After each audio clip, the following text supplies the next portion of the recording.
Mount Everest পৃথিবীর সর্বোচ্চ পর্বতশৃঙ্গ। এটি হিমালয় পর্বতমালায় অবস্থিত এবং নেপাল ও চীনের মধ্যে এর সীমান্ত রয়েছে।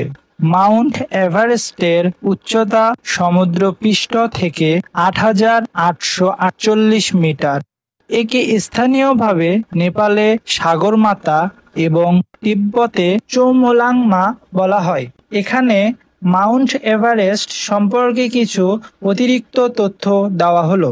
অবস্থান: মাউন্ট এভারেস্ট নেপাল ও চীনের তিব্বত স্বায়ত্তশাসিত অঞ্চলে সীমান্তে অবস্থিত। এর উচ্চতা ৮,৮৪৮ মিটার। স্থানীয় নাম: নেপাল সাগরমাতা এবং তিব্বতে চৌমোলাংমা নামে এটি পরিচিত। পর্বত আরোহণ: এটি বহু পর্বত আরোহীর জন্য একটি জনপ্রিয় গন্তব্য। ১৯৫৩ সালে এডমন্ড হিলারি এবং তেনজিং নোরগে সর্বপ্রথম মাউন্ট এভারেস্ট জয় করেন।